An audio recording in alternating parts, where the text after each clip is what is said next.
Fíjense porque ustedes han visto la campana de Dolores, la que está en el balcón central del Palacio Nacional y que replican en todos los balcones de los palacios de gobierno y municipales en todo el país.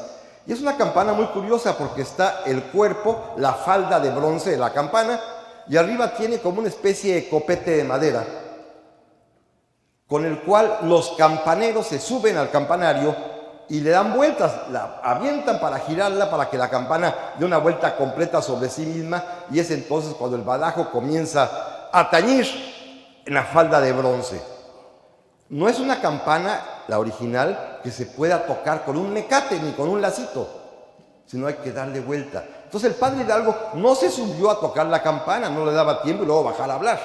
No, le ordenó a su campanero que repicara la campana para que la gente escuchara el sonido rápido, estimulante, a veces de emergencia y de alerta, porque en aquellos años no hay alerta sísmica, no hay aviso contra huracanes, y la gente se entera de las graves noticias o de los sucesos importantes o de aquellas situaciones de alarma porque la campana suena y repica, talán, talán, talán, y entonces la gente sabe que algo está sucediendo y todo el mundo corre a la plaza principal a ver qué está pasando. Y así fue aquella madrugada. El padre Hidalgo, cuando llega al atrio, le ordenó a su campanero que llamara con repiques. El campanero subió, cumplió con su misión de darle vueltas a la campana. Es un esquilón, se llama técnicamente, y de esta suerte pues todo el mundo pudo reunirse en el atrio de la parroquia para escuchar lo que el padre Hidalgo tenía que decirles. No es tampoco un viejito que se inspiró en la madrugada y se le ocurrió dar el grito. Fíjense, esta es una cuestión quizá la más importante. Cuando Hidalgo decide convocar a la gente a ir a pelear por la libertad, lo ha pensado por muchos años. Lo tiene perfectamente bien en su cabeza, lo ha estudiado, sabe que ese es un derecho natural de la gente, el oponerse a la opresión, y cuando llega el momento, él, un sacerdote que tiene trato con muchísimas personas, debía encontrar las palabras precisas, las palabras justas que emocionaran, como lo dije hace un rato, los corazones de aquellos que lo escuchaban, pero que permitieran también sintetizar todo lo mucho que él había estudiado. No los voy a aburrir, pero tienen ustedes que saber que el padre Hidalgo concibió su pensamiento primero a partir de una experiencia dramática. Él mismo vio con sus propios ojos cuando era niño la opresión. Corría el año de 1767 y Miguel Hidalgo, que era un chiquito apenas de 13 años, era estudiante interno en el Colegio de San Francisco Javier, en la antigua Valladolid, hoy Morelia, como ustedes bien saben. Y esa madrugada, como todos los días, se levantó temprano a escuchar misa junto con sus demás compañeritos. Después pasó a las aulas para recibir sus clases de sus maestros jesuitas. Y de pronto a las 9 de la mañana, cuando estaban ya todos en sus salones recibiendo sus clases cotidianas, de pronto llegaron los soldados al colegio, tiraron la puerta, irrumpieron, ordenaron a todos que salieran al patio, formaron a los chiquillos a un lado, a los maestros jesuitas de otro lado, y entonces el oficial que iba al mando les leyó la orden del virrey, por las cuales el rey de España, desde allá, desde Madrid, expulsaba a los jesuitas. De pronto esos niños se quedaban sin maestros. De pronto esos niños, pero también muchos de los habitantes de la antigua Valladolid, se quedaban sin sacerdotes. Pero lo mismo pasaba allí que en Mérida, que pasaba también en las misiones en Chihuahua y que pasaba aquí. Aquí en San José también fueron expulsados los jesuitas de la misión de San José, como también de la de Santiago, de Todos Santos, de La Paz, de Loreto, de Mulegé, de todas las misiones también aquí en la Baja California Sur, fueron expulsados. Y en todas partes, en todos los sitios donde había una casa, un colegio, un templo, un internado, una misión jesuita, se colocó en las puertas un edicto del rey, firmado por el virrey de México, ordenando la expulsión con dos argumentos,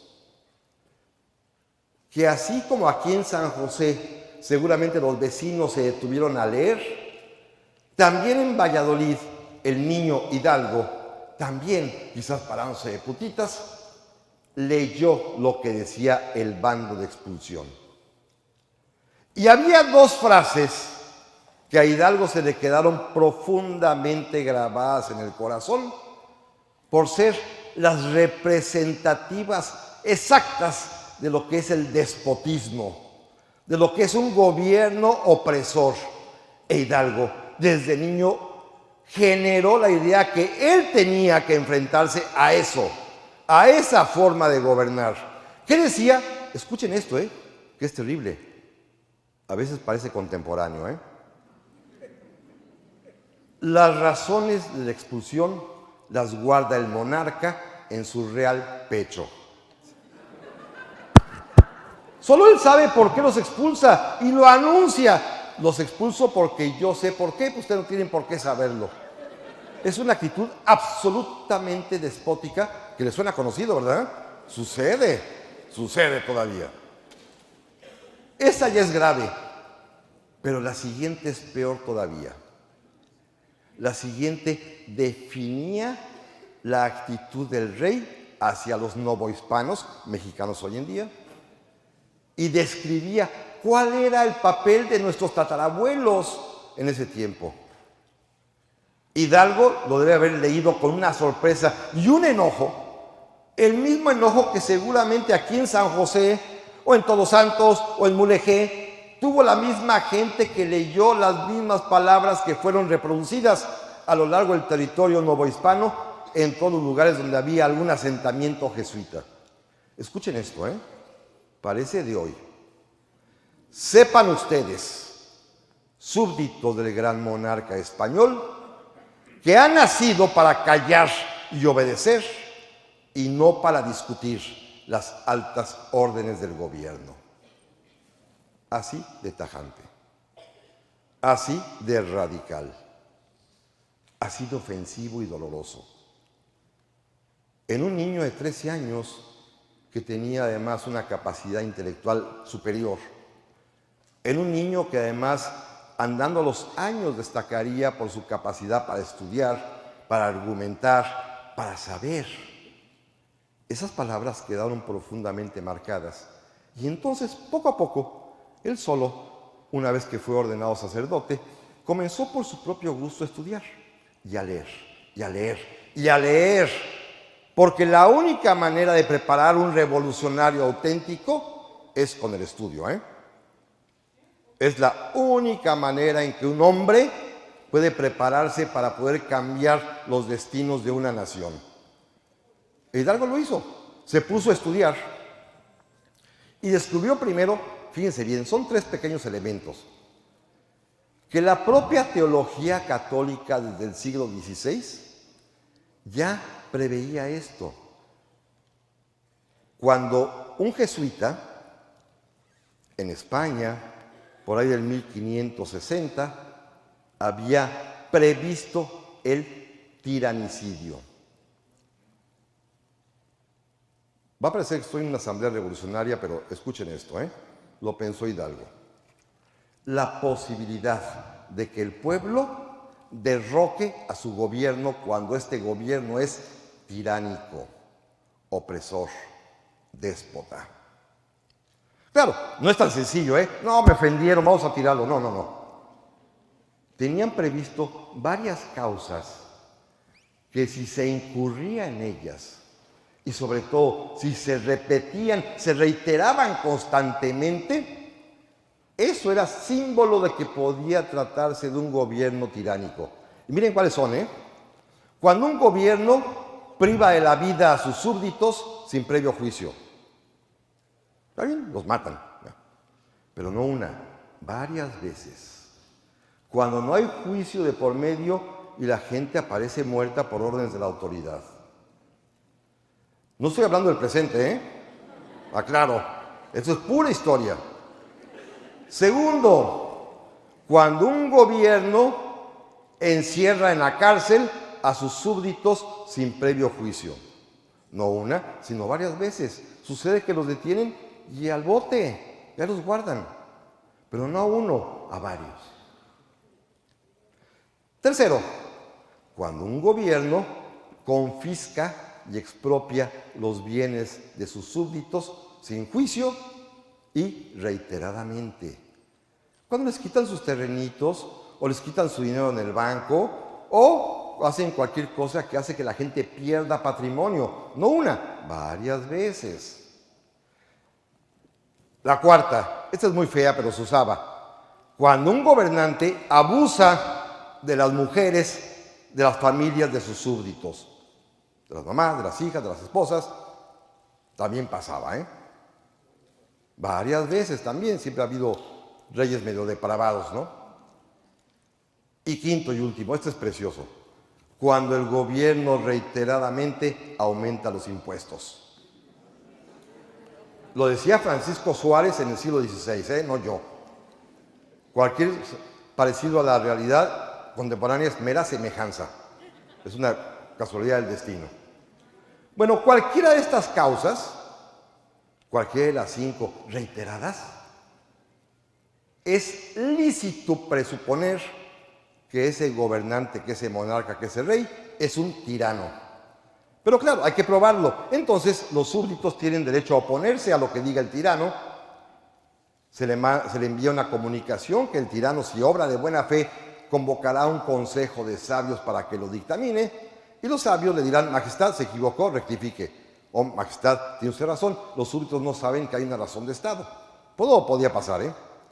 Pero si el consejo de sabios dice que está mal y el rey persevera siendo mal, el pueblo tiene derecho de levantarse en armas contra el tirano. Ustedes se han preguntado por qué Hidalgo, que era sacerdote, tomó las armas. Bueno, porque en el mismo libro que leyó, en donde se justifica este tiranicidio, atendiendo a que el rey ha demostrado muchas veces su conducta tiránica y atendiendo también a que no ha querido corregirse y el pueblo, por lo tanto, tiene ese derecho de levantarse en armas. En ese mismo libro de Francisco Suárez del siglo XVI, fíjense bien esto, amigos, lo que le van a poder contar a todo el mundo, que es el por qué Hidalgo se levanta en armas.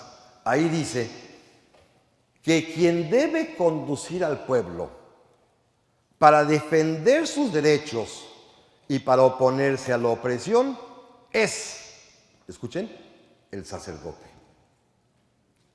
Porque los demás, las otras autoridades, lo más seguro es que sean cómplices y estén coludidas con el tirano. Por lo tanto, la única persona libre de toda mancha, libre de toda sospecha, es el sacerdote. El hombre que tiene la capacidad y el conocimiento para conducir al pueblo, sin temor a que ese hombre se va a hacer del poder, se va a enriquecer, se va a corromper. No, es el sacerdote. Una vez que termine su misión, devuelve el poder al pueblo. Por eso cuando llegue la hora, Hidalgo no duda en ser él quien encabece la rebelión. Es la pregunta más sencilla y la respuesta más sencilla. ¿Por qué este sacerdote se lanza en armas? Porque hoy vemos a sacerdotes de otros lados que también hacen lo mismo. Pues porque teológicamente está lícito para ellos, en estos casos de emergencia, tomar el liderazgo del pueblo para conducirlo a pelear contra el opresor. Segundo antecedente muy rápido. Hidalgo también leyó la Declaración de Derechos del Hombre y del Ciudadano de la Revolución Francesa. Él era un hombre que sabía muchos idiomas. Sabía español, por supuesto, sabía francés, sabía algo de italiano, sabía náhuatl, otomí y purépecha. Las lenguas de los lugares donde anduvo trabajando, operando como sacerdote. Entonces el francés no le costaba trabajo y como él tenía además permiso para leer libros prohibidos, conocía perfectamente bien la filosofía francesa, pero leyó particularmente esta Declaración de Derechos del Hombre y del Ciudadano que había escrito la Asamblea Francesa Revolucionaria cuando había depuesto al rey famoso de Francia, Luis XVI, y a su esposa María Antonieta, y en ella descubrió un articulito que dice que son derechos naturales, imprescriptibles e inalienables de las personas, el derecho a la vida, el derecho a la propiedad, a la seguridad, a la libertad y un quinto derecho que a Hidalgo le pareció excepcional, el derecho de oponerse a la opresión. Y entonces pensó, lo mismo que dice Suárez, lo dicen los revolucionarios de Francia. Y tercer elemento importante ya para avanzar. Le platicaron, porque él no sabía inglés, pero le enseñaron una muestra y en su biblioteca apareció un pequeño ejemplar de la Constitución del estado de Virginia en los Estados Unidos.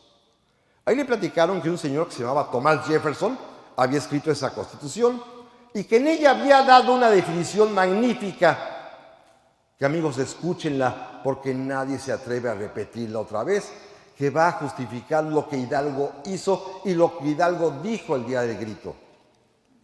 Ahí se dice lo que es un buen gobierno. No estoy lanzando ninguna pedrada, ¿eh?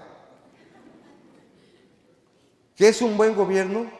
Es muy sencillo según esta Constitución, que repito, es el pensamiento de Thomas Jefferson.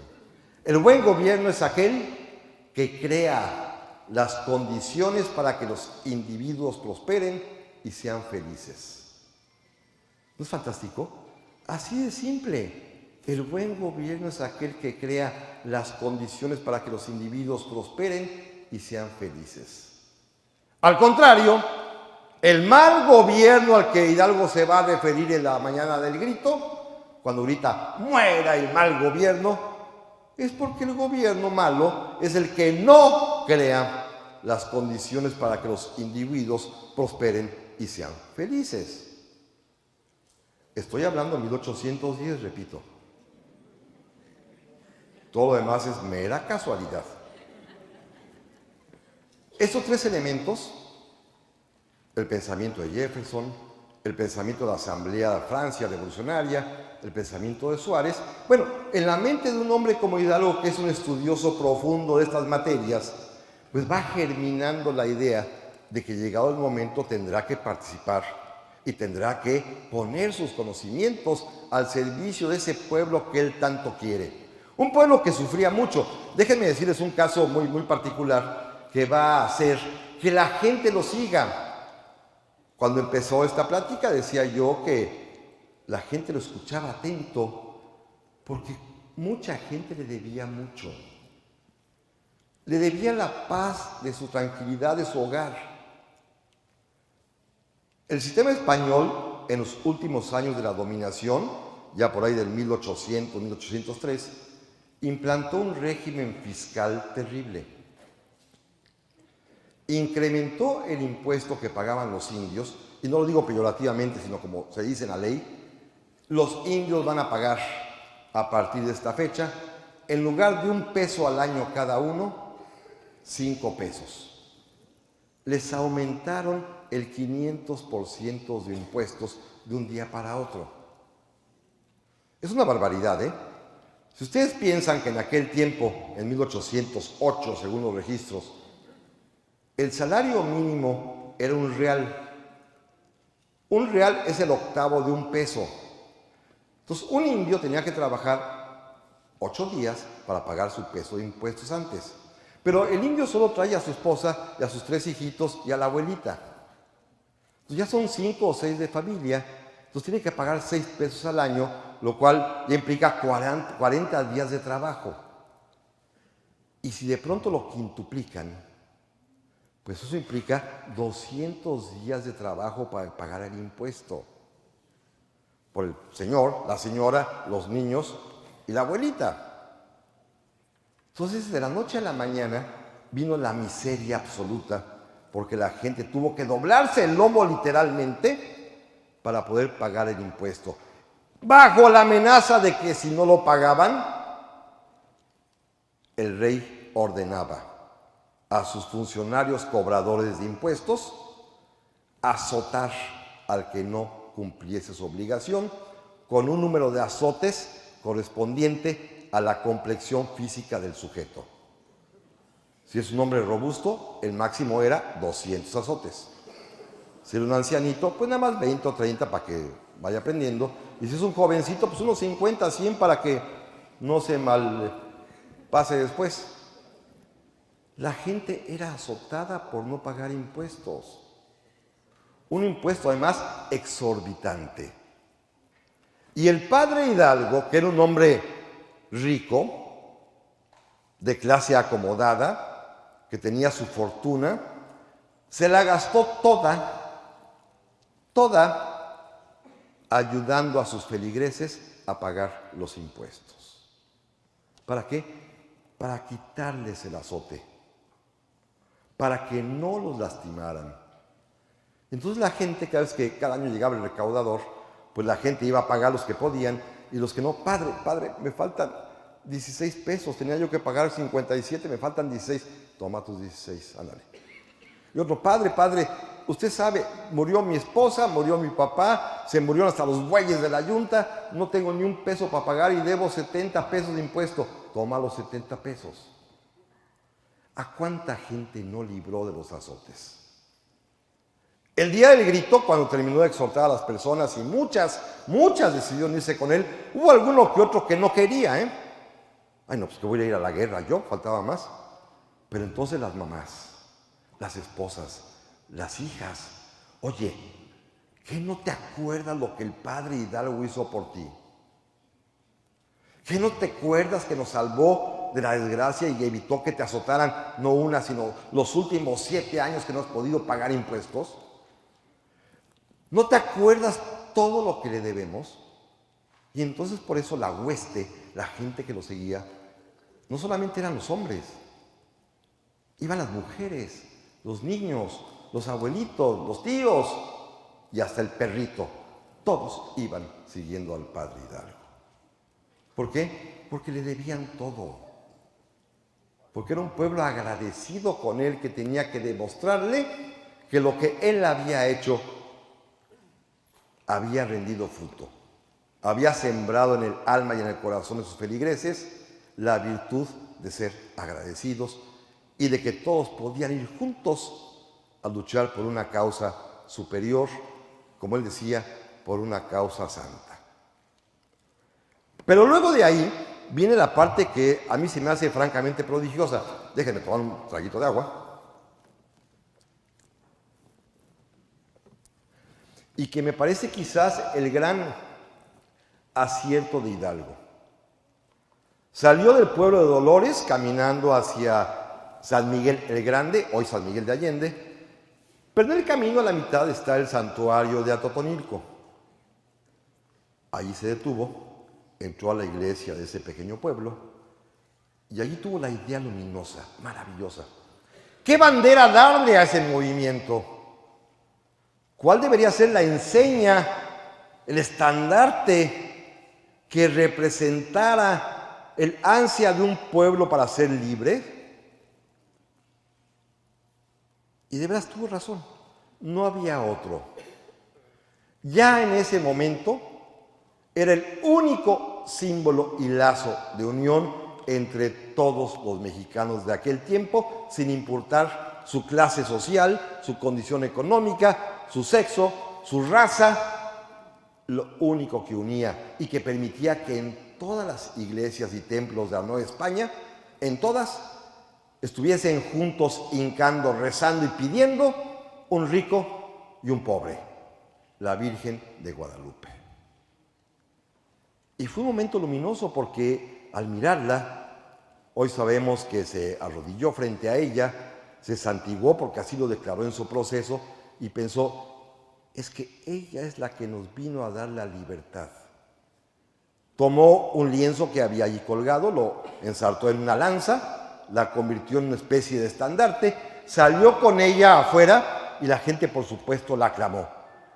Hizo el milagro de vincular viva la independencia, que la gente comenzó a gritar con viva la Virgen de Guadalupe, que fue el siguiente grito, y la gente entendió que era exactamente lo mismo. Años después, algún historiador, Lucas Alamán, le preguntaba a la gente que estuvo con Hidalgo, oye, ¿por qué lo siguieron? ¿A quién se le ocurrió tomar a la Virgen para bandera? Y la gente respondía con una inocencia maravillosa, no, señor, la Virgen de Guadalupe vino a darnos la libertad. Porque de ella, de haberlo querido, se hubiese aparecido en otra parte. Pero prefirió aparecerse aquí, en México, en medio de nosotros, con nosotros, en la única aparición distinta a todas las demás y en la única, si ustedes lo han observado, sin demérito a Lourdes o a Fátima, a todas las que ustedes quieran, en todas la Virgen da mensajes apocalípticos, terribles, amenazas pavorosas contra la humanidad. Pero la única vez que la Virgen da un mensaje de amor, y es más, un mensaje de madre amorosa, es en México, cuando le dice a Juan Diego, ¿qué te hace falta? ¿Qué has de menester? ¿Que no estoy yo aquí que soy tu madre? Lo que dicen todas nuestras mamás. El único mensaje de amor que dio la Virgen en toda la historia de las apariciones mundiales es aquí. Y los insurgentes, que no eran tontos, algunos eran muy tramposillos, decidieron hacer una edición especial del famoso librito que se llama el Nican Mopogua, que es el libro que relata las apariciones, el libro original, digámoslo así, de las apariciones de la Virgen. Hicieron una nueva edición y le movieron tantito. Fíjese lo que hicieron, que es muy bonito. La Virgen habla y dice a Juan Diego, ¿qué te hace falta? ¿Qué has de menester? ¿Que no estoy yo aquí, que soy tu madre? ¿Que no te voy a dar yo la libertad? Le agregaron una línea, faltaba más. Pero la gente lo aceptó de todas maneras porque ya la habían visto que Hidalgo caminaba con ella al frente de sus huestes y después se fijaron que todos los soldados insurgentes, como no había uniformes, lo único que los identificaba y los uniformaba es que todos en el sombrero habían puesto una imagen, una estampita, un bordadito, una enseñita de la Virgen de Guadalupe. Era el símbolo de unidad de toda la tropa insurgente, era su grito de guerra, ¡viva la Virgen de Guadalupe! Ese era su grito finalmente, y así sabía que eran insurgentes. Era la Virgen de Guadalupe al frente de sus huestes. Cuando llegue Morelos, pues ahorita llegaré ahí, simplemente les diré que él dijo algo todavía más importante. Cuando le preguntaron, oiga, en su juicio, ¿y por qué usted era un cura de pueblo? ¿Por qué se convirtió en un genio militar? ¿Cómo lo hizo para ganar batallas? Y él con una modestia enorme dijo, no fui yo. Fue nuestra capitana general, la Virgen de Guadalupe. Esta era la que ganaba las batallas, ¿no? Pero bueno, ya llegaré ahí. La idea, pues, de luchar contra la opresión, pero la idea también de amparar el movimiento bajo la protección divina de la Madre de Dios, que vino a México a aparecerse aquí con nosotros, hace que Hidalgo pronuncie las palabras verdaderamente solemnes y escalofriantes. Esta guerra es una guerra santa. Esta guerra se hace en el nombre de Dios. Esta guerra se hace por los derechos del pueblo. Y vinculó dos conceptos. Dios, a través de su Santísima Madre, la Virgen de Guadalupe, y los derechos del pueblo que surgían de haber sido vulnerados por la brutal opresión española. Ahí están las razones del grito y de la independencia. Por esto Hidalgo se levantó en armas. Por esto hicieron lo que hicieron aquellos hombres que fueron capaces de dar su vida para tener patria y libertad. Pero bueno, Hidalgo no es un ser humano perfecto. Después de este día luminoso, la historia, y yo trato de ser un buen historiador objetivo, no en llamar a las armas, no en hacer lo que hizo, sino en cómo hacerlo después. Hidalgo cometió dos errores importantes. Primero, permitió y quizás alentó la destrucción y el saqueo. Para ese entonces, 1810, México la Nueva España, era, aunque ustedes no lo crean, una gran potencia mundial. Sí, ya lo fuimos, ¿eh? Alguna vez lo fuimos. Imagínense, ese es un tiempo en el cual tenemos en la Ciudad de México, por ejemplo, el Colegio de Minería, en donde los sabios, Fausto Lullar y Andrés del Río, son los científicos más avanzados de la humanidad. Y allí se está descubriendo elementos para enriquecer la tabla periódica. ¿Se acuerdan de la clase de química? La tabla periódica de los elementos. Bueno, muchos de ellos se descubren en México y es acomodada por estos dos científicos. Es un instituto científico a nivel mundial de los mejores de todo el orbe, donde mejor gente como el Barón de Humboldt viene a México a conocerlo, porque aquí hay ciencia y se hace ciencia. Tenemos la riqueza minera cuando México suministraba plata y oro a todo el mundo y las monedas hasta de China son de plata mexicana. Somos una verdadera potencia. E Hidalgo permitió que se destruyera. Cuando lo enjuician, cuando lo acusan, le dicen, oiga padre, pero ¿por qué permitió todo eso? El saqueo, los incendios, el robo, las matanzas. Él tuvo que confesar como salida curiosa y dijo nada más, es que me dejé llevar por el frenesí. Nunca explicó si era el frenesí propio o el frenesí de los demás que lo rodeaban. Pero el frenesí, si ustedes buscan en el diccionario, es locura. Entonces él mismo confesó que quizás en el fragor de esa guerra pudo haber enloquecido. No lo sabemos, ¿eh? Pero es probable en el sentido de que perdió un poco el control, o mucho más bien, el control de la situación. Segundo, el otro gran error es que justamente llevado por este frenesí, organizó un ejército gigantesco que llegó a tener en su mejor momento casi 100,000 hombres, pero sin disciplina, sin organización ninguna, sin adiestramiento, sin capacidad para poder maniobrar y operar, evidentemente sin manera de suministrarle alimentos, por lo tanto, por donde pasaban saqueaban. Y esto va a ocasionar que las primeras batallas, por supuesto, la muchedumbre que se abalanza hace correr a todos, ¿no? Pero en cuanto los realistas le agarran el modito, comienzan a derrotarlo. Quizás la batalla más importante, ahorita me referiré a otras, pero la mayor, que es el mayor fracaso de Hidalgo, en Puente de Calderón, en Guadalajara, son 100,000 insurgentes enfrentándose a 6,000 realistas. Los realistas estaban empanicados, ¿eh? Pero el general realista era muy listo, se dio cuenta del desorden que había enfrente y se dio cuenta de que Hidalgo y sus comandantes cometieron una torpeza increíble. Dejaron a la vista los carros con el parque y con la pólvora. Ordenó, dispárenle a eso. Le dispararon los cañonazos realistas, explotó el parque y los insurgentes se espantaron y corrieron. Fue una torpeza absoluta. Un buen general hubiera evitado y el parque va atrás. No, lo pusieron al frente. O sea, parecía juego de niños y 6,000 hombres vencieron a 100,000. Esto, por supuesto, es algo trágico, ¿eh?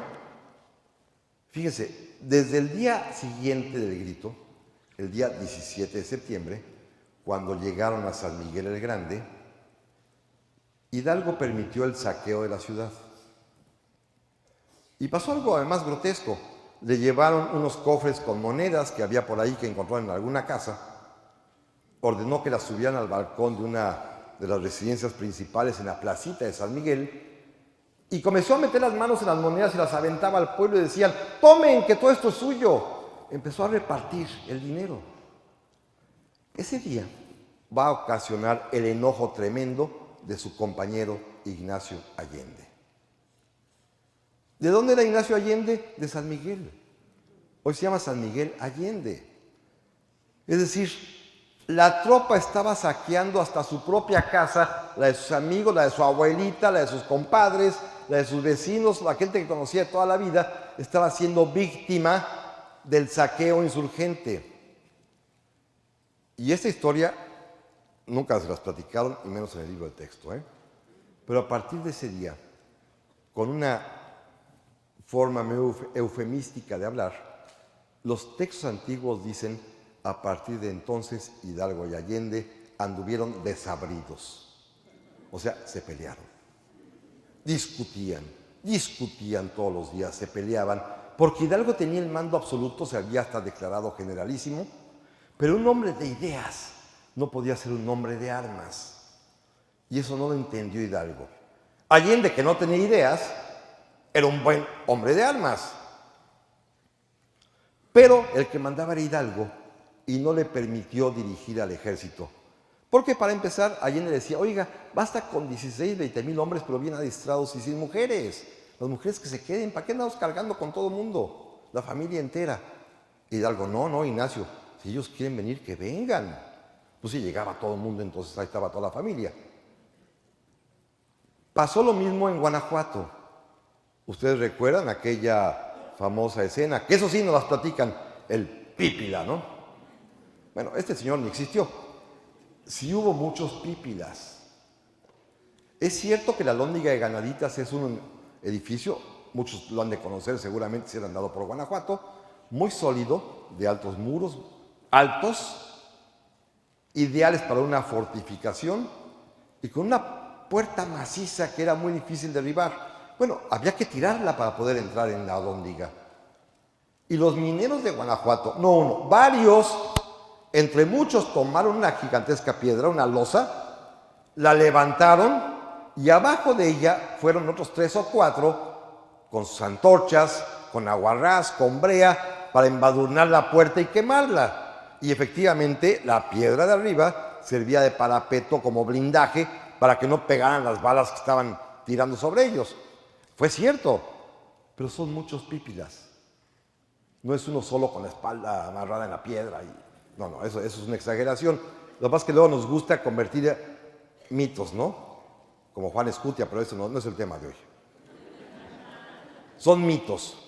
Pero sí existió el hecho, pero fue colectivo, un grupo de mineros de Guanajuato, que son los que asaltan a Alhóndiga. Pero lo peor vino adentro. Derribada la puerta, cuando entra la hueste insurgente, fue una matanza espantosa. No quedó vivo nadie de los que estaban adentro guarneciéndose. Soldados, civiles, refugiados, familias, y se llegó el caso, según narran las crónicas, de que los soldados de Hidalgo corrían persiguiendo a la gente, tumbaban a las mujeres para violarlas, luego las mataban a cuchilladas, y a los niños los arrojaban hasta el suelo del segundo piso. Fue una matanza espeluznante. Cuando Hidalgo entró a la Alhóndiga, iba chapoteando entre la sangre y le preguntaron: oiga, padre, esto fue demasiado. E Hidalgo, en ese frenesí, dijo: no, esto es igual que en la Revolución Francesa, cuando el pueblo de París asaltó la Bastilla y la destruyó. Hoy, el pueblo mexicano asaltó la Alhóndiga para acabar con la opresión, y la opresión tiene un precio que es la sangre de los españoles. Y fue una matanza indiscriminada. En Guadalajara, las matanzas continuaron en la famosa barranca de Oblatos, cerquita de la capital tapatía, y llegó un momento en que era tan escandalosa esta ansia de sangre de Hidalgo, que Allende decidió conspirar en contra de él, y escúchenme, para matarlo. Allende, claro, después los enterramos juntos, ¿no? Porque en este país nos da mucho por hacer este tipo de cosas, y entonces el Monumento a la Revolución, y ahí está Carranza, Villa y Obregón. Y uno, bueno, pues ahí se mataron entre todos ellos, ¿no? Y en el Ángel, pues está Allende, Hidalgo, y Allende quería matar a Hidalgo. Le pidió permiso al señor obispo de Guadalajara para envenenarlo, porque ya no soportaba su despotismo y su crueldad. Y le dieron permiso y preparó un complot para darle un bebedizo, para envenenarlo, pero Hidalgo sobrevivió gracias a que tenía un grupito de indígenas fanáticos que estaban siempre con él y que comenzaron a probar los alimentos antes de que Hidalgo comiera, y cuando varios se murieron, Hidalgo se puso sobre aviso y se separó de Allende. Ese es el grado de compromiso complejo que tenían ellos dos. Acabaron siendo enemigos, pero acabaron siendo fusilados casi juntos y acabaron, por supuesto, sepultados juntos. Lo bueno es que ya los perdonamos en el libro de texto y todos juntitos, faltaba más. Pero se odiaban en ese momento. Cada uno tenía sus causas para actuar de manera tan encontrada y los dos de plano no se soportaban. Al final, cuando salieron huyendo de Guadalajara, como todos sabemos, en Aguascalientes, Allende despoja del mando a Hidalgo, lo pone preso y va preso en el momento que los capturan. Claro, los va a unir después el martirio que en Chihuahua hicieron con ellos porque los fusilan allá. Pero finalmente es un momento de hombres que están en pugna. Pero bueno, me brinco porque ese es el tema feo. Antes, y aquí sí es una historia hermosísima, antes de eso, cuando Hidalgo venía camino a la Ciudad de México después de pasar por Valladolid, entre dos pueblitos cercanos a la hoy Morelia, Indaparapeo y Chara, llegó un sacerdote a saludarlo. Padre, ¿se acuerda de mí? Soy José María Morelos y fui su alumno. Sí, había sido su alumno, pero escuchen esta historia. Años antes, Hidalgo, que era además un gran maestro, había sido rector del entonces Colegio de San Nicolás, allá en Valladolid, hoy la Universidad Nicolaita, allá en Morelia. Y él como rector cumplió el papel que hoy en día cumplen los directores de las escuelas, recibir a los chicos de nuevo ingreso. Y entonces, como hoy, los chicos tienen que llevar sus papeles. Cuando ustedes van a la escuela o llevan a sus hijos, o los chicos saben que hay que llevar, pues el acta de nacimiento, ¿verdad? Para que lo escriban en la escuela. Bueno, lo mismo en aquel tiempo, nada más que no había actas de nacimiento, era la fe de bautismo. El documento que expedía la iglesia acreditando el nombre, el apellido, el lugar, la residencia, la condición, la raza de la persona, así se usaba en aquellos años. Y entonces el padre Hidalgo pues, le llamó la atención que llegó este muchacho y le dijo, bueno, ¿y tú quién eres? Pues yo soy José María Morelos y quiero ser sacerdote. Ah, no me digas. Y esa vocación, pues sí, es que quiero salvar almas. ¿Quieres salvar almas? Ah, muy bien. Oye, ¿y cuándo te nació la vocación? Pues hace poquito. Ah, no me digas, ¿y cómo estuvo el descubrimiento? ¿Dios te iluminó, la Virgen, o cómo estuvo la cosa? Porque el muchachote que estaba frente al rector tenía 25 años de edad y quería entrar a primer año en el Colegio San Nicolás para estudiar para sacerdote, donde sus compañeros tenían 13, 14 o 15 años. Es decir, una vocación tardía de 10 años. Imagínense, es como si hoy en día van ustedes a la secundaria a los 13 años y tienen el primer año de secundaria como compañero a alguien de 10 años más, que tiene 25 años y se va a poner a jugar fútbol con ustedes, o básquet, o va todavía a jugar a las canicas. Pues imagínense el baquetón aquel con los chamaquitos. Entonces Hidalgo, que era muy listo, a ver, ¿cómo que apenas ahorita te nació la vocación? A ver, la vocación nace cuando estás en la tierna infancia, en la adolescencia, pero a los 25 años ya que eres un hombre hecho y derecho, y más en aquel tiempo que la edad es otra, Recuerden ustedes que el récord de vida pues no son más de los 50, 60 años, muchos hasta los 40 nada más llegan. Entonces, alguien de 25 años ya es un hombre hecho y derecho. A su edad estaban hasta casados todos, ¿no? Pero este no, era solterón. Y quería ser sacerdote de pronto. Bueno, Hidalgo le preguntó, bueno, ¿y sabes leer y escribir? Pues más o menos. Como que más, menos que más. ¿Y te gusta predicar? Pues no, me da mucha pena hablar en público. ¿Y tienes buena ortografía? ¿Qué es eso? Entonces, bueno, era un caso patético, pero Hidalgo, que era un auténtico psicólogo, un maestro de veras que podía platicar con sus alumnos, se puso a platicarle, a indagar y le sacó la verdad. El bisabuelo de Morelos había dejado un dinerito en la iglesia para que se lo dieran a aquel de sus descendientes en su familia que fuera sacerdote. Y la mamá de Morelos, que era una mujer muy inteligente, descubrió que el pariente que tenía esa beca se había muerto y estaba vacante y no había ningún Morelos sacerdote. Y, a ver, hijo, hay que salir de pobres. Y es mejor ser cura que ser arriero. Bueno, ser arriero en aquel tiempo, sin que sea ofensivo, es como alguien hoy que maneja un tráiler por las carreteras, por todo el país. Es un oficio pesado, duro, exigente. Lo mismo en aquel tiempo es andar por todos lados cuidando la recua, que la carga no se pierda, esquivando a los ladrones. Un oficio dignísimo, pero difícil. Y la mamá, a ver, hijo, ya fuiste arriero muchos años, ¿eh? Mejor vamos a ser sacerdote, ¿no? Y así todos más contentos y ganas más, estás en paz. Y pues lo convenció, y por eso llegó al Colegio San Nicolás, tocó la puerta, le abrió el padre Hidalgo y le dijo, quiero ser sacerdote. Ándale, pues, bueno, el padre Hidalgo pensó, por lo menos tiene una ventaja, este es sincero, ¿no? Por necesidad quiere ser sacerdote, pues bueno, pues que lo sea. Él tenía ese poder de admitirlo, rechazarlo, y decidió admitirlo porque seguramente vislumbró que ese muchacho tenía algo que dar. No sabía qué, pero había algo que dar. Pero escuchen esto además. Bueno, tus papeles. Pues aquí está mi fe de bautismo. Y entonces Hidalgo la leyó.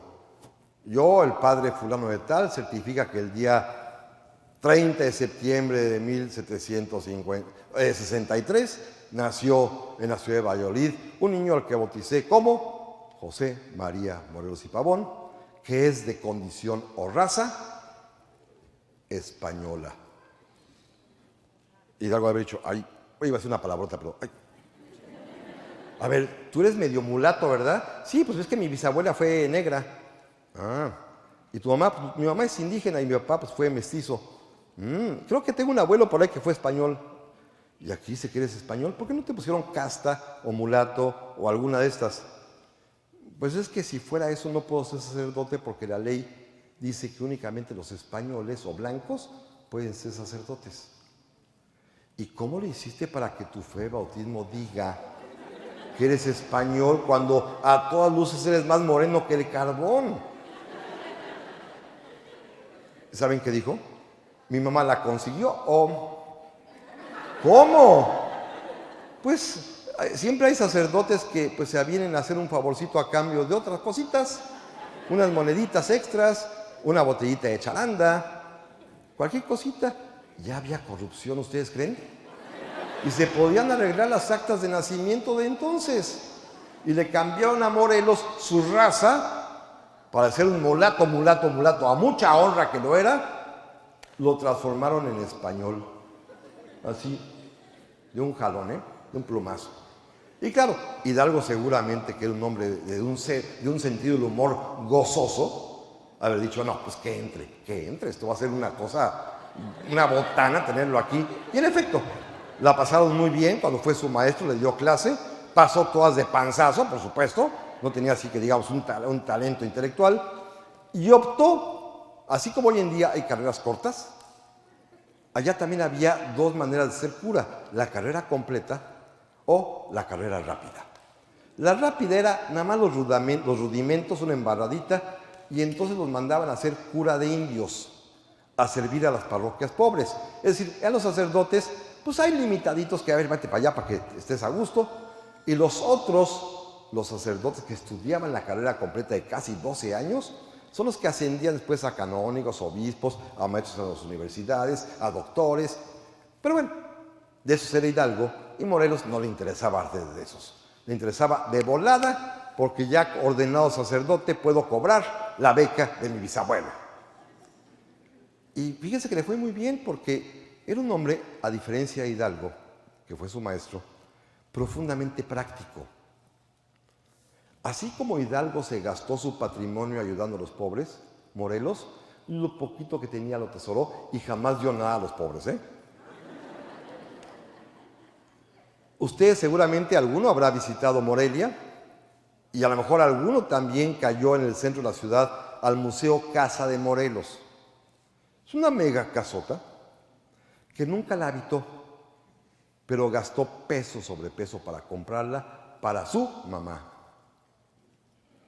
Ese era su principal deber.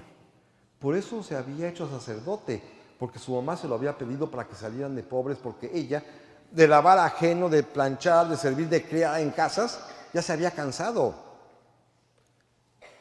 Cuando pudo, José María, con su sueldo de sacerdote, con la beca que tenía y, repito, era muy práctico, con un negocio que puso, le compró la casa a su mamá. La casota que su mamá merecía para que ya no trabajara más. Es un buen hijo, ¿eh? Él jamás daría limosna, al contrario, todo lo atesora. Es un hombre sumamente práctico. En el seminario había escuchado de sus maestros que le dijeron que el verdadero arte de vivir bien era saber hacer producir el dinero. Que Jesús nos había dado un talento a cada uno, o dos o tres, y nuestro deber era multiplicarlo. Que no se podía vivir de la caridad, que había que esforzarse. Y entonces Morelos lo entendió, cobraba su sueldo de párroco, sueldo muy bajo, la beca que tenía el abuelo, que era un poquito más alta, pero puso una compañía de transporte, hoy diríamos de camiones, no, de mulitas, que es lo que sabía hacer, para llevar mercancías ida y vuelta entre Valladolid, la hoy Morelia, y los pueblitos donde estaba relegado, el famoso Carácuaro y Nocupétaro, en plena tierra caliente michoacana, donde hoy no se puede ni entrar porque ahí matan. En aquel tiempo también, era muy peligroso también desde entonces. Allí estaban sus curatos y organizó el sistema de transporte para que hubiese comercio entre los pueblos y la capital de la provincia, la Valladolid de entonces, y esto permitió que se hiciera, no rico, pero sí de un buen capital, repito, para comprarle la casa a su mamá. Es un hombre práctico. Hidalgo lo recibió todo de su padre, era muy rico, pero se gastó todo en las limosnas. Hay maneras distintas de ver la vida. Hidalgo se mantuvo siempre, es un buen tema, siempre se mantuvo casto. Por ahí después sacaron con que Hidalgo tenía hijos. Obviamente no los tuvo, ¿eh? Les voy a decir la prueba que demuestra que Hidalgo no tiene hijos. Recuerden, es un sacerdote, ¿eh? Ya sé que eso no obsta. Morelos tuvo 3 y también era sacerdote. Pero Hidalgo no lo tiene porque en su proceso, cuando es puesto en prisión y juzgado, el proceso que se le hace, y lo sabe él bien, es frente a un juez y a un sacerdote. Tiene valor y es equivalente a la confesión sacramental. Morelos también fue sometido al mismo tipo de proceso y Morelos, como Matamoros también después, otro sacerdote, cuando declaran, lo primero que declaran es, y tengo hijos, este y aquel. Y Matamoros, tengo una hija, tal, a vida con tal persona. De entrada, ¿eh? ¿Por qué? Porque saben que es un pecado. Y saben que ahí se les va la vida eterna. Saben que no pueden mentir, porque es el sacramento de la confesión que ellos como sacerdotes creen en él a pie juntillas, porque esa es la única manera de entrar al cielo. Y cuando le preguntan a Hidalgo, ese tema ni lo tocan, ¿no? ¿Ustedes creen que iba a mentir, poniendo en riesgo la salvación de su alma? Pues obvio no. Y si pensamos que Hidalgo era masón y ateo ya desde ahorita, pues todos estamos mal. Era un sacerdote, creyente y fiel operario de su misión pastoral. Fíjense, cuando muere Hidalgo, en su declaración, le preguntan, bueno, a ver, díganos, padre, después de todo lo que hizo, ¿de qué está más orgulloso en su vida? ¿Y saben qué dijo? De que ninguno de sus feligreses se murió sin antes haberle él dado la extrema unción. Ese era su orgullo, que había cumplido como pastor de sus feligreses. Cuando a Morelos le preguntan cuál fue su mayor orgullo, ¿saben qué dijo? su hijo Juan. Él era más humano, eran diferentes. Por eso, a la hora de organizar los ejércitos, Hidalgo, con el respeto que nos merece su memoria en este día, fue muy torpe. Pero Morelos, nadie sabía lo que era capaz de hacer, ni él mismo. Pero me regreso donde empecé. Entre Indaparapeo y Charo, llegó a saludarlo. Padre, ¿se acuerda de mí? Soy José María Morelos. Y entonces Hidalgo pensó, este es el que yo necesito. Apareció. Tenía que aparecer. Si había sido aquel muchacho inquieto que había llegado a pedir inscripción sabiendo que estaba absolutamente fuera de tono, tardío, con el acta falsificada, este es el muchacho que yo necesito ahora para que me ayude a hacer la independencia. ¿Y qué te ofrece, José María? Qué gusto verte. Padre, pues quiero ser capellán de sus tropas. No. Haber dicho, ¿los echas a perder? No, capellán no. Tú te vas a ir como mi lugarteniente al sur. Un sur que en aquel tiempo es una cosa pues, un poquito extraña y vaga, ¿no? Equivaldría a lo que es hoy Michoacán, Guerrero, Oaxaca, Puebla, el estado de Morelos, algo de Veracruz. Ese es el sur de la Nueva España. Chiapas no, ¿eh?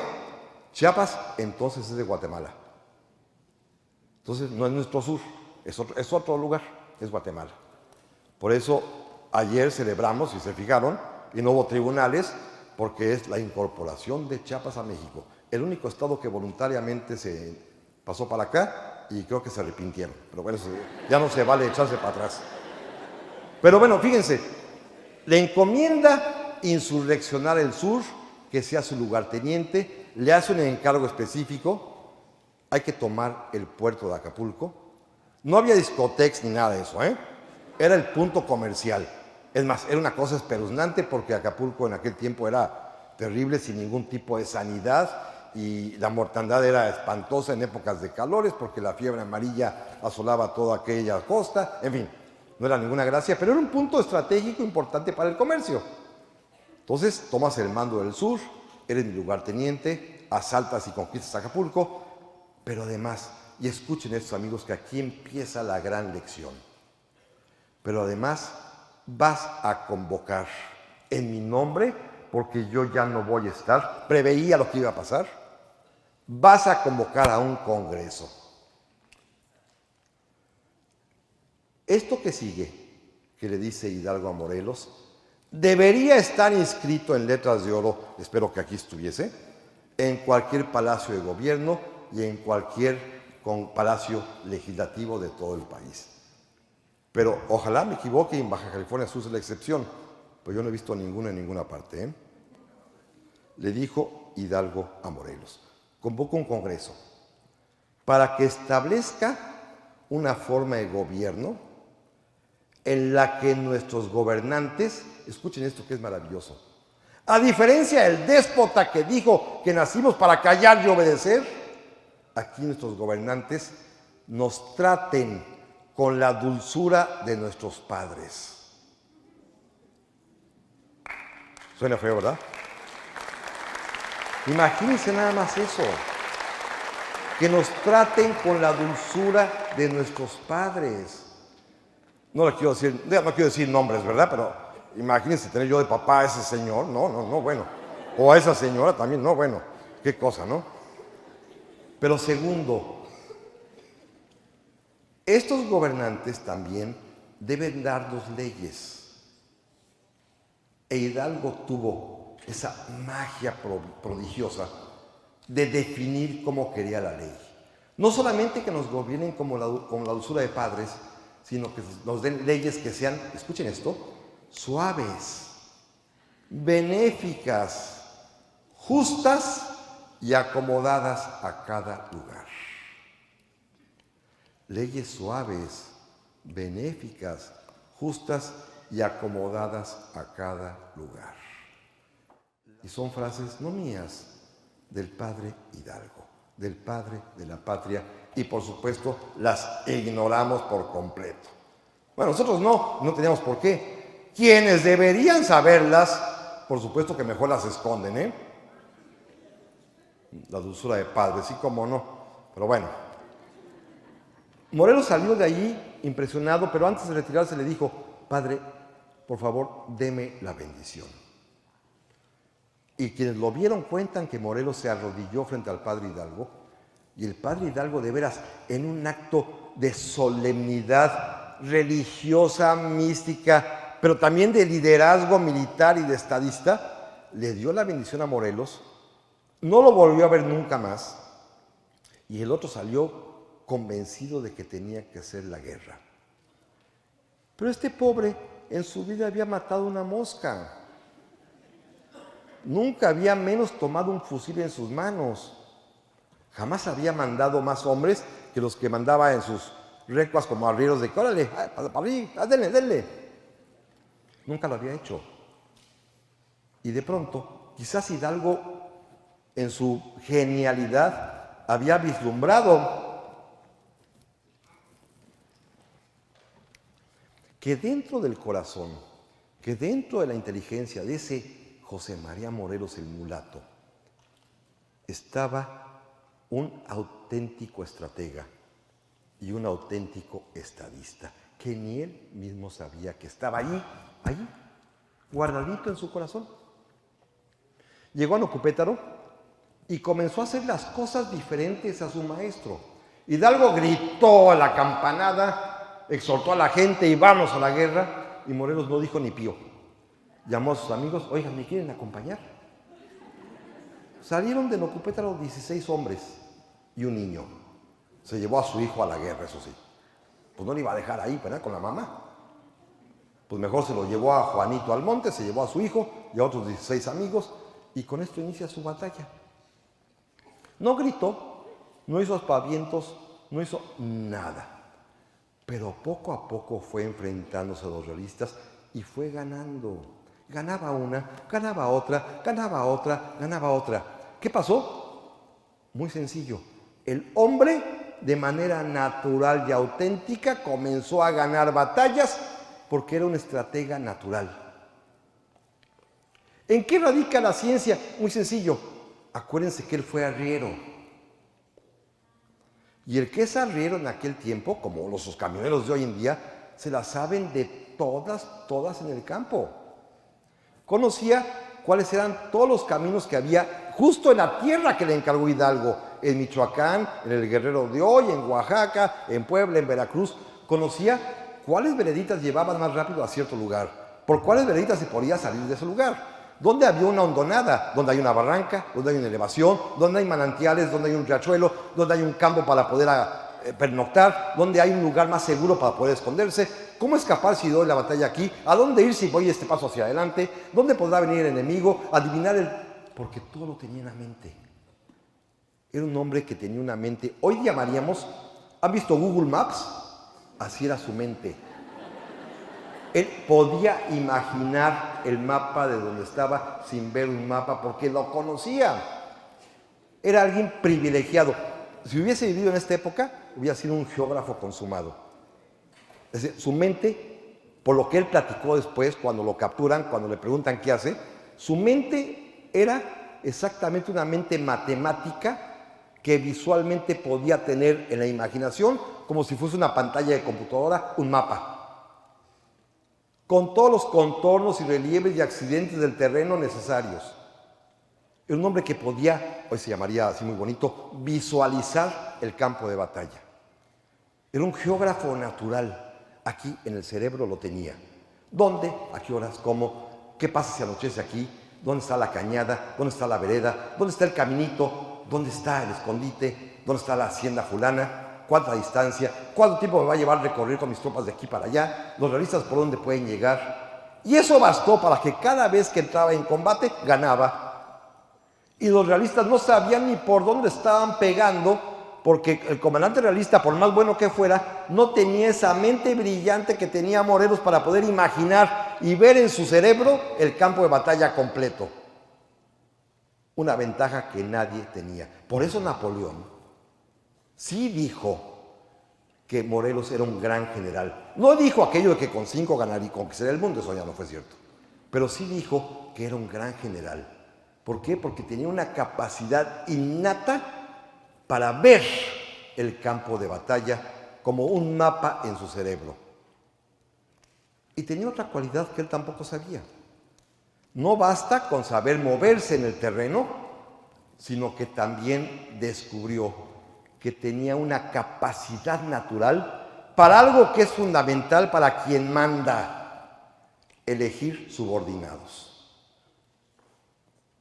elegir a sus directos colaboradores. Y entonces presenciamos los mexicanos el espectáculo de un gran genio militar que se hizo rodear quizá de lo mejor que en aquella generación dio México. Primero la familia Bravo, con don Leonardo el Patriarca, que se va a convertir en su segundo al mando, con los hermanos Miguel y Víctor, y con un muchachito que se llama Nicolás Bravo, que se unen a él. Luego los Galeana, los hermanos Pablo y Hermenegildo Galeana, también muy intrépidos, que logran hacer el milagro de interpretar y ejecutar lo que Morelos les ordena. Luego el cura de Jantetelco, Mariano Matamoros, que se convierte también en su principal colaborador. Luego, naturalmente, un jovencito también verdaderamente ignorante, el pobre inculto Vicente Guerrero, que con él va a aprender hasta leer y escribir. Pero luego también dos muchachos que vienen de la Ciudad de México, de familias acomodadas, uno que estudió ingeniería en el Colegio de Minas, que era un científico, Manuel Miera y Terán, y otro que estudiaba para abogado, que en el campo de batalla le dio el patatús, se ataca, le dice: padre, me quiero cambiar el nombre. Oye, pues tú te llamas Miguel Fernández Félix. Es que ahora quiero ser Guadalupe Victoria. Y por supuesto que Morelos se lo acepta. Son muchachos formados con Morelos y él, como ustedes bien saben, va a llegar a ser el primer presidente de este país. Con ese nombre, por supuesto, que Morelos le aceptó, que significaba el símbolo de la independencia, la Virgen de Guadalupe, y la fe en el triunfo final, que era la victoria.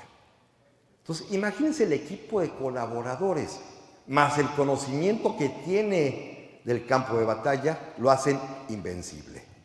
Invencible por completo. Pero déjenme brincar, como ya se me están poniendo nerviosos, ya algunos se están yendo, déjenme acelerar.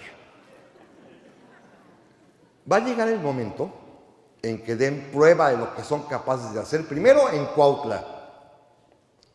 Cuando descubrí que aquí en Los Cabos hay una calle Narciso Mendoza, me dio mucho gusto, porque ese sí es real.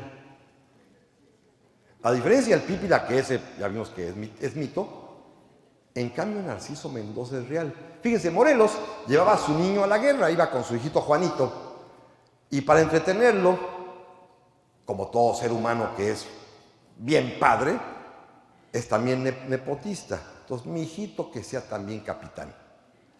Y entonces le consiguió unos 15, 20, 30 muchachitos de su misma edad, de 11, 12 años, para que jugara a los soldaditos con ellos mientras él combatía, ¿no? Entonces hizo la compañía de niños emulantes, a las órdenes de su hijo Juan y sus amiguitos. Bueno, los amiguitos sirvieron de algo porque servían de observadores, avisaban, ayudaban a los hombres a cargar los fusiles, porque en aquel tiempo recuerden que los rifles son de bala por bala, hay que meterles la baqueta, atacarlos de pólvora, ponerle un pedernal, disparar y lo mismo. Entonces los niños ayudaban a que mientras los mayores disparan, apuntan y fuego, los chiquitos cargan los rifles. Bueno, ahí estaban los niñitos y en una de esas, en una trinchera, pues de pronto se fue quedando sin soldados insurgentes, mataron a algunos, otros se espantaron y corrieron, y de pronto el niño, Narciso Mendoza, ya no hay nadie. Y en cambio ve que en la calle de enfrente avanzan los realistas, listos para tomar esa trinchera, y se da cuenta que está el cañón al lado suyo, que ya estaba cargado, y que nada más falta prender la mecha. Tomó una antorcha que andaba por ahí, se la puso al cañón y ¡guarda el rajalazo! Los realistas caen hechos pedazos, se van, y Morelos corrió a abrazar al niño porque los había salvado. Y es auténtico, ¿eh? Este sí es real. Así que qué bueno que hay una calle Narciso Mendoza. Y la merece, ¿eh? A veces los niños son capaces de eso. Otra vez nada más de jugar a las canicas y travesuras, pero bueno. Ganan en Cuautla, ganan en otros muchos lugares y finalmente toman Acapulco. Y entonces llega, para ir a la parte medular de lo que quiero decir esta noche, llega el momento de convocar al Congreso. Para esto, fíjense que Morelos, como dije hace un rato, tenía dificultades para escribir. Más bien, no se le daba mucho. Y con unas faltas de ortografía que qué barbaridad. Ustedes, mamás, lo habían regañado. Sí, pero su mamá tampoco sabía leer, así que no se daba cuenta. Pero bueno, escribía verdaderamente muy mal, hablaba peor. Cuando era sacerdote en funciones, lo acusaron muchas veces de que decía las misas en 12 minutos. O sea, de volada, y no había sermón.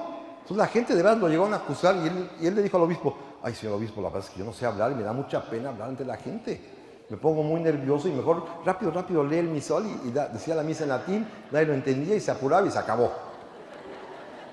Entonces, bueno, pero él convoca al Congreso, lo hace en nombre del padre Hidalgo, y la víspera de que se inauguren las sesiones en Chilpancingo, hoy la capital de Guerrero, pues estaba muy preocupado. Ay, Dios, ¿qué hago? Tenía que sentarse a escribir porque él tenía que dar el discurso y tenía que hablar en público. Y yo, ¿qué digo, Dios mío, no? Para eso, un paréntesis.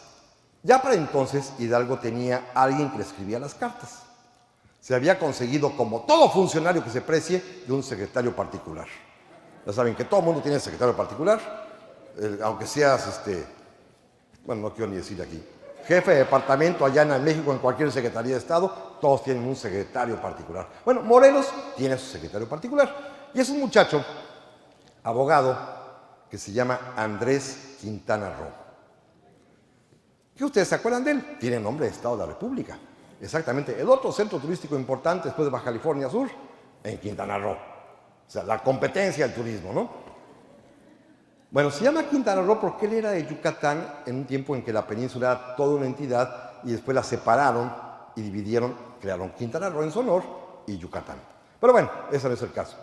Este muchacho, fíjense qué historia tan bonita, era abogado y trabajaba en la Ciudad de México en el despacho más importante del mejor abogado de la ciudad, un español realista, así feroz, furibundo, con un nombre muy simpático. Escuchen el nombre y se van a reír. Era don Agustín Pomposo Fernández de San Salvador. El Pomposo es real, ¿eh? Es nombre, aunque no lo crean. Hay un San Pomposo, lo pueden checar en la Wikipedia, ¿eh? San Pomposo. Bueno, así se llamaba este señor, y así era, ¿no? Todo pomposo también seguramente. Era muy rico, y además era tutor de una niña huérfana cuyo padre y madre habían fallecido y que también era una rica heredera porque sus papás eran mineros, dueños de minas en Guanajuato que habían muerto y la niña pues heredó una fortuna, pero era una menor de edad, tenía 18, 19 años de edad, en aquel tiempo menores de edad, hasta los 21 la mayoría, y esta chiquita, bueno, pues estaba ahí, vivía con el tío que al mismo tiempo era su tutor. Y el jovencito Quintana Roo que trabaja con él, que es su pasante, un yucateco muy buen intencionado pero pobretón, se enamora de esta caray. Y ella se enamora de él. Ella se llama, como ustedes bien saben, Leona Vicario, que es la verdadera heroína de la independencia, porque doña Josefa nada más tocó el piso para avisar y ya. En cambio, esta va a hacer más cosas, ¿eh? Esta es una chica enamorada que une a esa pasión que tiene por el muchacho que le ha flechado, une también la convicción de que comparten las mismas intenciones. Quintana Roo le habla de la patria, le habla de Hidalgo, le habla de Morelos, le dice que tiene muchas ganas de irse para allá, que le gustaría participar en la independencia. Y luego le dice, ay, pero si te vas, ¿yo qué hago, no? Bueno, en esas andan y un día que los cacha el tío. ¿Cómo que eres novia de este tal por cual? Bueno, para nada. Pues es un pobre diablo y pobre económico también. Y tú eres una niña rica que mereces un noble. Eres dueña de 4 minas en Guanajuato y este no tiene ni en qué caerse muerto. Entonces, de entrada lo corrió al despacho, por supuesto, por andarse rayando el cuaderno de su sobrina. Pero además también descubrió en lo que andaba, que era una especie de partidario secreto de la independencia, y lo amenazó, te vas de la Ciudad de México y no vuelves a ver a mi sobrina o te meten a la cárcel.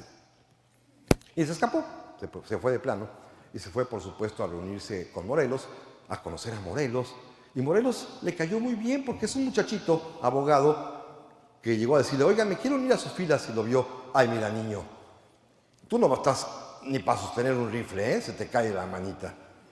¿Y qué haces? Pues soy abogado. No, quédate conmigo. El tramposo de Morelos quería que iniciara las cartas, ¿verdad?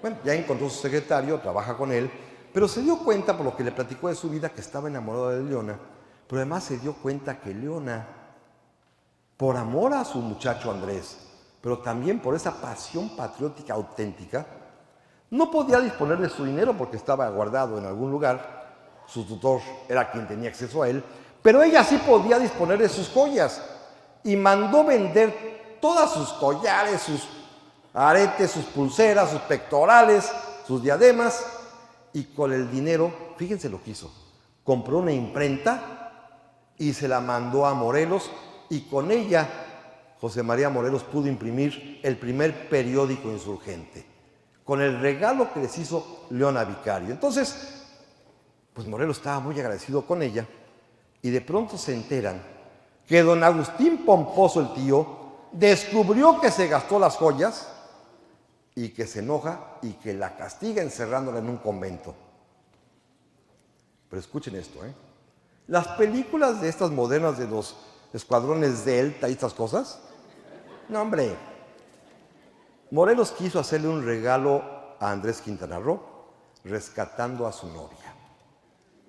Organizó un comando de insurgentes al mando de un muy aguerrido combatiente que se llamaba José María Izazaga. Llegaron a la Ciudad de México de manera clandestina. Una noche decidieron asaltar el convento, era una partida de 11 soldados, pero fíjense, como comandos, no hay luz eléctrica, todo esto oscuro. Bueno, ellos se embadurnan la cara de carbón para estar todavía más negros de lo que estaba. Y perderse en las tinieblas, escurrirse por las calles, tocar al convento, abrir una monjita toda despistada, arremeten, la sosiegan, la amordazan, asaltan a todas las monjas, las amarran a todas. ¿Y dónde está Leona? Pues aquí estoy. Vámonos, niña. Ah, no, yo no me voy. Oiga, pero venimos por usted. No me voy si no se va mi nana conmigo. Pues también con la nana, ándale pues. No se quiere ir sola. Bueno, se la llevaron, y cuando llegan a Chilpancingo, pues se la entregan a Morelos, y Morelos le dice, Andrés, ven a ver, sorpresita. No, bueno, fue maravilloso. Por supuesto, me había dado un besotote, y entonces Morelos queda muy listo, les dijo, pero como soy sacerdote, primero los caso. Y los casó en la parroquia, y ya fueron felices todos para siempre, al menos ellos dos. Ellos dos sí sobreviven. Morelos no, porque pues Morelos lo van a matar. Pero bueno, regreso otra vez a donde abrí el paréntesis. Es la víspera de que se va a inaugurar el Congreso de Anáhuac, y Morelos tiene que leer lo que él va a llamar los sentimientos de la nación.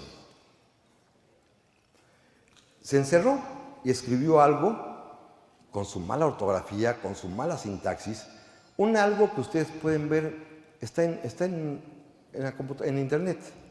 Busquen los sentimientos de la nación original y aparece el texto manuscrito de Morelos con unas faltotas de ortografía que válgame Dios, ¿no? Y unos errores de sintaxis que dice uno, bueno, qué cosa. Pero léanlo con la caridad necesaria y van a entender y a encontrar el pensamiento más profundo de la mexicanidad. Claro, hoy nos dicen que ahí Morelos estableció la forma de gobierno republicana dividida en 3 poderes. Bueno, cuando la gente está harta de la política y saber que todo es el gobierno, pues eso es lo importante para ellos. Pero lo verdaderamente importante no es eso.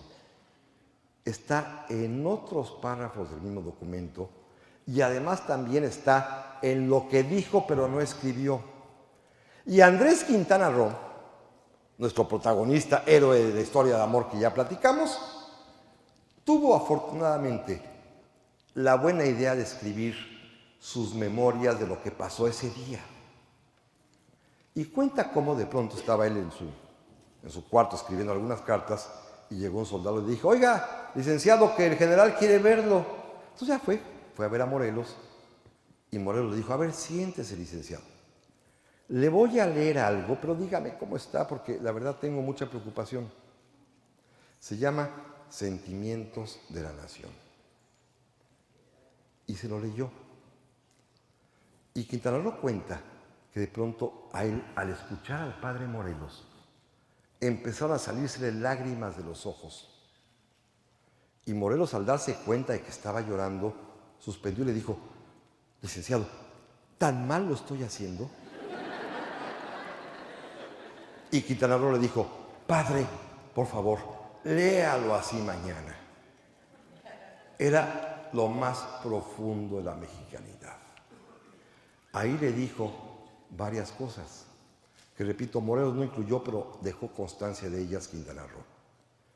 La más importante de todas, la que está en el propio texto, que dice así: que como la buena ley es superior a todo hombre, las que dicte nuestro Congreso, y que me escuchen los diputados, ¿verdad?, deben ser tales que obliguen a constancia y patriotismo, moderen la opulencia y la indigencia, y de tal suerte aumenten el jornal del pobre para que se evite la ignorancia, la rapiña y el hurto.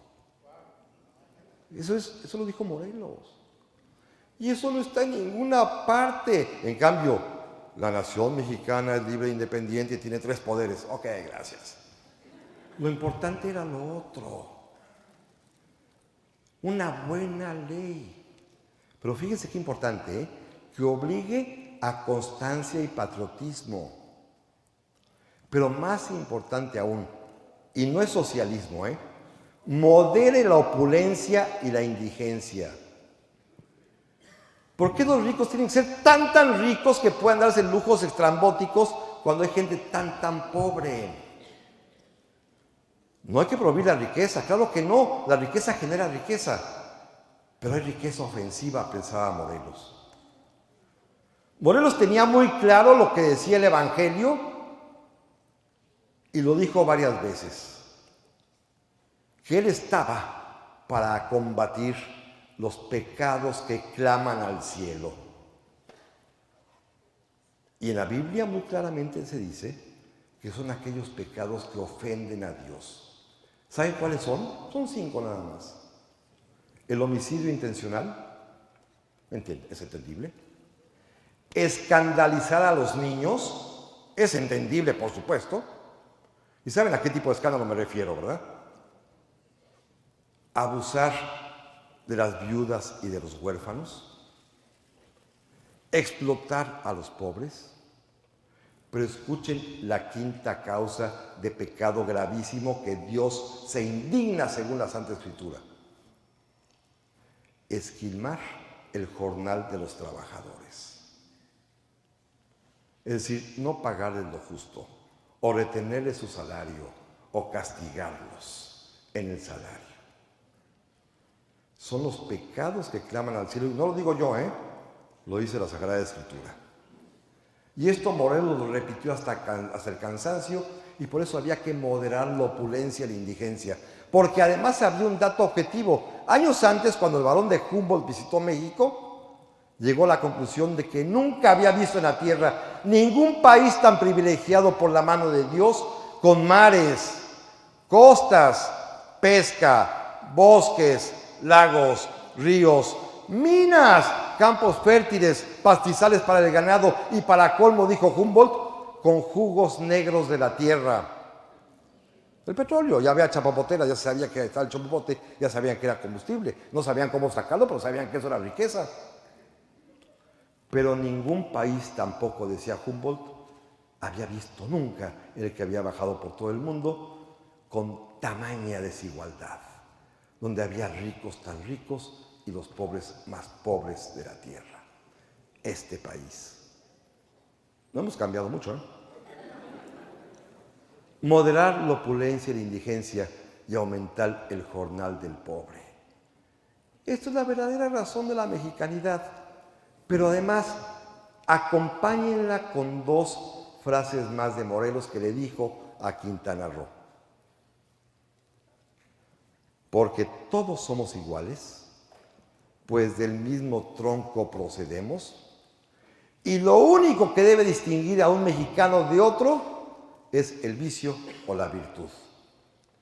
Los que son viciosos o malvados y los virtuosos o buenos. Pero además escuchen esto, que esto es una auténtica bofetada a nosotros mismos,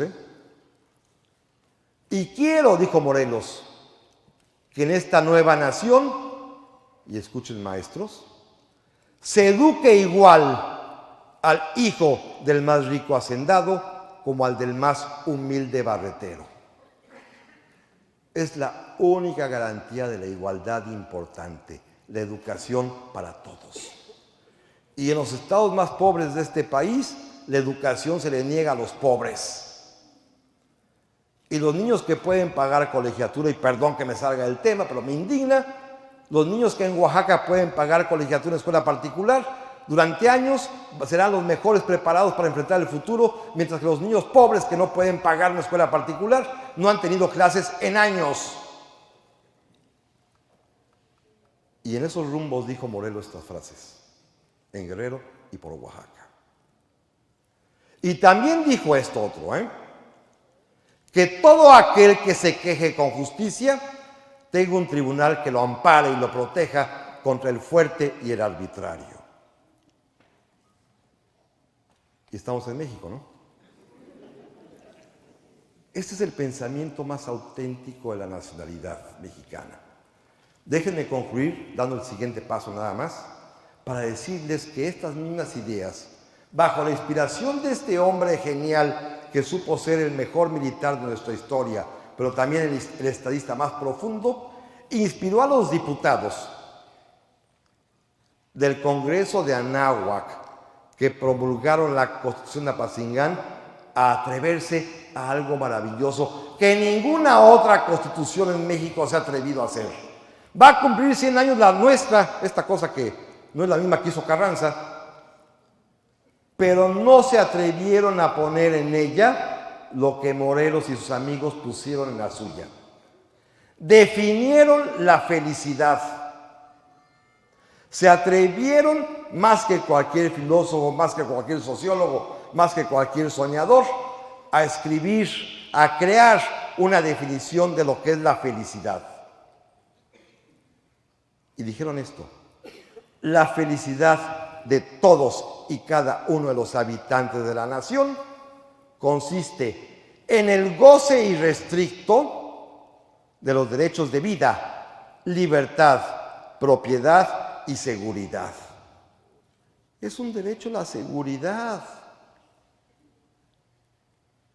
Nadie se atreve a decirlo hoy en día, Morelos sí se atrevió a definirlo como uno de los 4 elementos de la felicidad.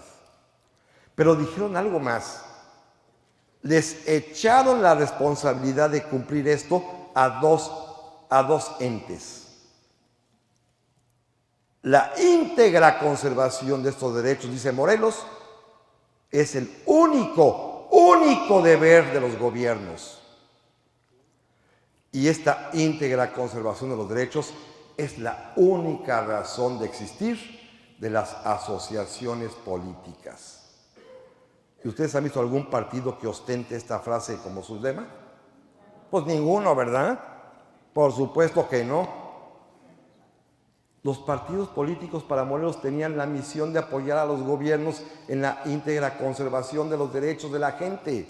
Y los gobiernos tienen a su vez como única obligación el conservar esos derechos. Es decir, lo que pensaba Hidalgo del buen gobierno, crear las condiciones para que los individuos prosperen y sean felices. Y nada de eso lo rescatamos en este día, en el Día de la Patria, porque se nos va, y no es culpa de nosotros, en el festejo nada más de gritar ¡Viva México! Pues y salud y todos y tequila. Cuando la patria tiene algo más entrañable, cuando la patria tiene algo mucho más profundo. El día que se consumó la independencia de México, ya para terminar, cuando Agustín Iturbide entró triunfante a la Ciudad de México, aquel día 27 de septiembre de 1821, desde el balcón central de Palacio dijo una frase tremenda: ya éramos libres, ¿y ahora qué hacemos con la libertad? Pues lo que hemos hecho, echarla a la basura. Fíjense que un español, que era muy famoso en aquel tiempo, en 1821, se llamaba Miguel Bataller, y era un juez de la Audiencia de México, que había sido un encarnizado perseguidor de insurgentes, había sido quien condujo el proceso contra Morelos, en fin, era un odioso matón de insurgentes. Cuando se fue de México, porque no podía quedarse, era español, nos lanzó una maldición espantosa. Y sus palabras se cumplieron como profecía, El peor castigo que tendrán los mexicanos por haberse independizado de España es tener que gobernarse a sí mismos. Y tristemente le atinó. Muchas gracias por su atención.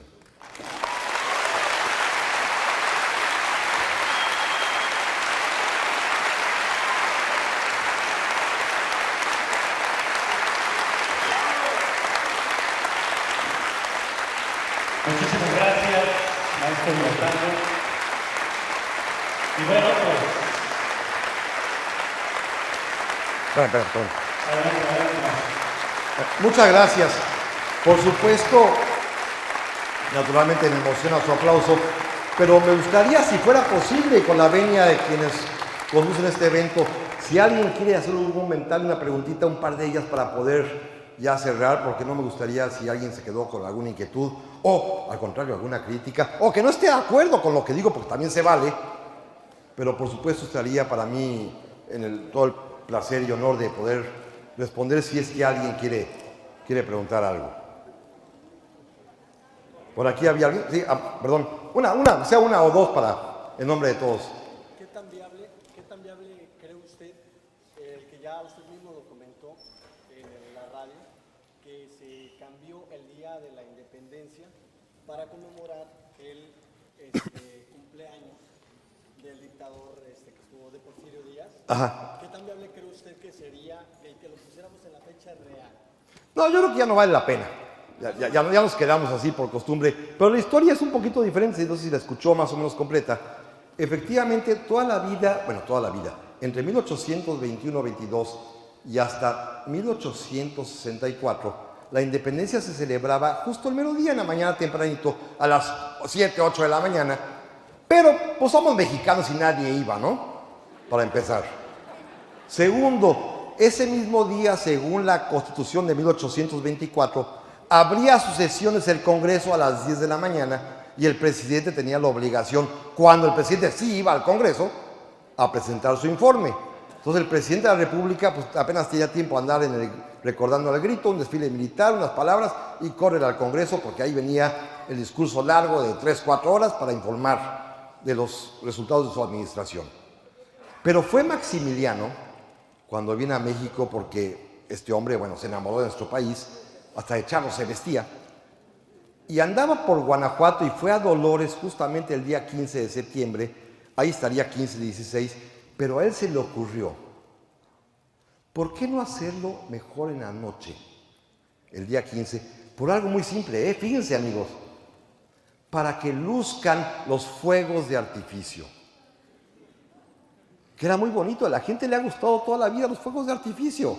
Aquí los va a haber seguramente hoy en la noche. Porque el espectáculo es verdaderamente esplendoroso. Y es algo que a la humanidad entera, desde que tiene uso de la pólvora como diversión, además de como guerra, pero como diversión, desde China se ha usado ponerle a la pólvora colores para que iluminen el cielo. Y esto solamente se logra de noche. Y Maximiliano tuvo ese tino, esa magia de poder convertir en espectáculo la celebración de la independencia. Luego, pues, don Benito le gustó la idea, se la apropió, y don Porfirio, por supuesto que la siguió haciendo así. Don Porfirio tiene un mérito. Creó el protocolo que, aunque no está escrito, se sigue desde siempre, que tiene 3 pasos. 1, el presidente toca la campana. Incluso él manda a traer el esquilón de San José de Dolores para ponerlo en el palacio. Y entonces el presidente, tan, ¿se acuerdan, no? Todo así. Luego dice la exhortación, con un ritual que siempre es el mismo, con variantes. Siempre hay que decir, viva la independencia, viva México, vivan los héroes que nos dieron patria y libertad, y enumeran, a veces Hidalgo y Morelos es la corregidora y el Guerrero y Morelos, en fin. Algunos presidentes, hasta viva los países del tercer mundo. Y otro, viva nuestra democracia, chiquillos y chiquillas, de todo hubo, ¿no? Le van agregando y quitando, pero no está escrito.